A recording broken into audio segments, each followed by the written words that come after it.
Hello TCG and Lorcana enthusiasts, and welcome back to yet another Lorcana deck profile, where today we are looking at an interesting deck profile, a Seven Dwarfs deck. So after reviewing the Amber cards, I really wanted to put together a Seven Dwarfs deck. So we're going to do the card by card and give you my thoughts on the cards, and then maybe some cards you could also put in the deck yourself. So I have the 4 Queen in here because we are playing the Shift Queen as well. I have 4 Pascal because, again, since we're going to be spilling out so many dwarves, Pascal is very nice to have that elusive. Not mentioning Pascal is locked. So you don't know I'm playing Amber Amethyst. We have 4 Sleepy. He does come in exerted, but he comes in exerted at a 2/3 body, but can start questing for 2. Again, he's just another name for being a 7 dwarf. We got Sneezy whenever you play a character, this character or another 7 dwarves, you can get something -1.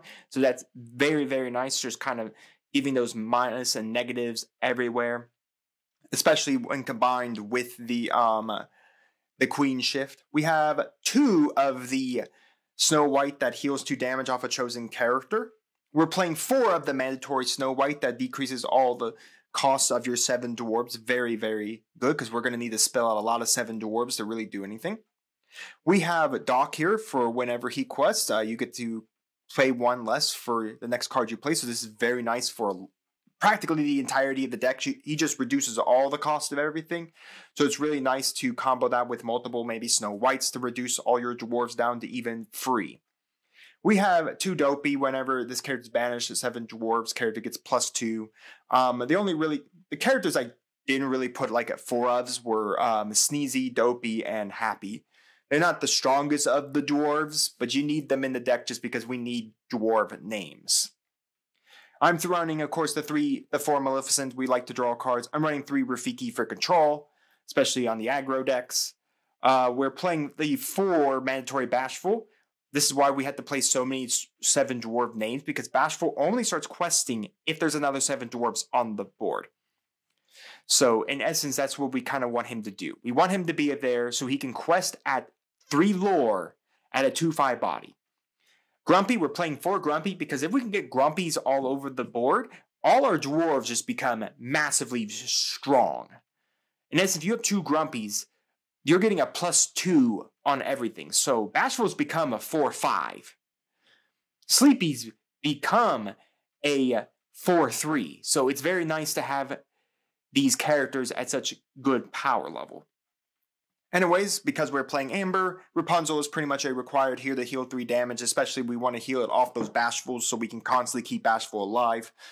We have the Happy. He does give support at 3/5, but again, I'm only running 2 of him. Because, again, he's not the best dwarf. Again, the good dwarves are Bashful, Grumpy, Doc, and Sleepy. Anyways, like I said, we're playing 4 of the Shift Queen because she does give a -4 attack power and then a +4 to someone. So in essence, we can always control the board, especially with Rafikis. If we need to control the board with some of our dwarves, the Maleficents, anything like that, it just gives us more control. We have 2 Queen in here because we like drawing cards, and because we're going to have so many characters in play, because this is what the deck wants to do. It wants to kind of spill out characters of all the dwarves, so Bashful always at least has a dwarf on the board to always be useful. And again, we're not really questing with the Queen. The Queen's here to draw a card. This Queen here is for control. So we're going to have all these Queens, and especially this Snow White. There is a very strong chance that we have the ability to, when he readies himself, to gain 2 lore and speed a little faster into our win condition. So I'm only playing 2 in here. He's not the win condition. The win condition is the dwarves, but he's very strong in here because we'll have so many dwarves. Especially if you can start spilling all the dwarves out almost for free, thanks to Snow White. And because we need to be able to get those dwarves back to our hand, I've decided to, of course, play the Shift Snow White. Whenever this character quests, you may return a character card from your discard to your hand. So we are constantly always cycling back our dwarves. So if we need to have Rafikis go knock out something, well, okay, well, we'll just use this Snow White, bring the Rafiki back to our hand. He gains Rush, so he can once again crash into something.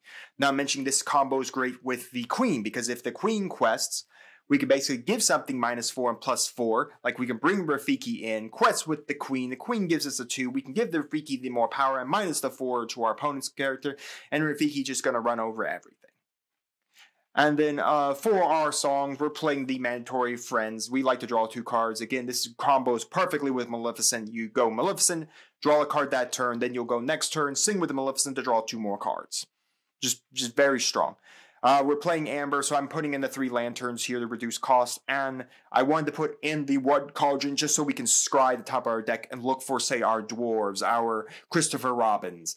Again, scrying the top of our deck with the Queen in play is just amazing because we can go scry the top of our deck, put 1 on the bottom, 1 on the top, Queen to draw that card we just looked at.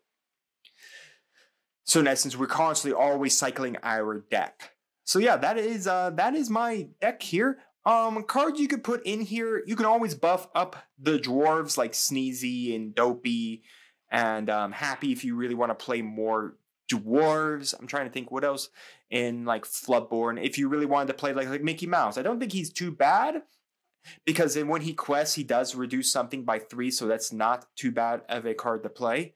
We're not going to play the Rapunzel package in here because we're not doing a lot of healing. Really, the only healing we have is from this Rapunzel and from this Snow White. But if you wanted to, I would highly recommend then playing the package with this Rapunzel and then using this Rapunzel to shift over this Rapunzel. So after this Rapunzel has been used, and basically she's kind of done, you can just shift her over for this 0-6 Rapunzel. So then you can always constantly have this Rapunzel healing. I could see a combo of using that to constantly heal up your Dwarves and constantly keeping them alive, especially your Sleepies and especially your Bashfuls. Because Bashful and Sleepy are some of your stronger ones. Doc's very good too because he just reduces all the costs. But people are always going to go hunting for the Bashful because of the aspect that Bashful really is your major win condition for this deck. Not really a lot of the songs you can really want to play. I mean, Zero the Hero is not actually a bad song either if you can spill enough of Dwarves out and then sing this to get the cards here.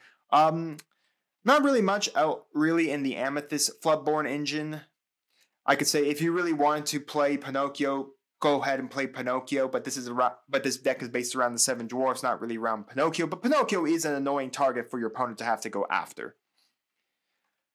From the original sets, Hades is not a bad card against cycling stuff. If you really wanted to seek out your friends on the other side, Ariel's not too bad. Either, again, Mickey Mouse here is not bad either. Lilo, again, for speeding up your combo. We might, if you have enough guys on the board, this Big Stitch is not a bad card to play to draw the 2. If you are really, really afraid of losing certain Dwarves, your Simba blocker line or your Maximus blocker line is strong as well. Be our guest once again so that you can cycle more cards and see what you need to grab. Just in time, if you wanted to play a 5-cost like the Queen out for free, the Happy out for free, the Queen out for free. So not bad there. Dr. Facilitate is not a bad card in here. I played it as a 1 of if you wanted to make sure you cycle. Elsa, again, I 1 of or 2 of in the deck for those late games. But the thing is, we shouldn't really be going into the late game. We should be entering just the possibly the early late game and winning the game by then. Again, our job and our perspective in this deck is to spill out the Dwarves, do a lot of questing. Almost all the Dwarves have at least 2 lore. Grumpy, Dopey, and Sneezy really are the only ones that don't quest for 2, but everyone else will quest for 2. And again, we have a lot of other cards in here that quest. Like I said, the Christopher Robins here is a win condition because we quest with him and then we restand him, and if our opponent goes at him, we can always return him. We have ways to heal him. So in essence, we have ways to control board, so it's not very hard to see using the Christopher Robin. Jafar is not bad. If you wanted to play the Broom package, that's pretty neat. Like I said, Pascal is just very good here because we'll have so many guys that Pascal will always be active. Befuddle, if you wanted to play that, if you really feel like you need to play more control in this deck, Zeus is not bad. And then if you really, really need to draw more cards, then the Magic Mirror is really good as well. So overall, this deck is actually pretty fun. I don't think it's like competitive by any means for this probably version. Again, we have to wait to kind of see how Floodborn evolves. You know, how do I feel about this deck as we play it? Do I need to swap out more cards to play more aggressive style of a deck? Do I want to put like Eudora in there just because, again, at a 5 cost 1/9, the questing for 2 is just a lot stronger than might seem. But yeah, overall, I've had a lot of fun playing this deck and testing it out. I think it's a good deck to go take to your locals and have some fun with because I really think the Seven Dwarfs are really cool. I could definitely see like more support coming out the Seven Dwarfs that even buffs up this deck even further to make it even better. Again, we're kind of seeing that as, you know, more and more cards come out from set 1 to set 2, where it kind of buffs set 1 decks. So let me know down in the comments your thoughts on this Seven Dwarfs deck.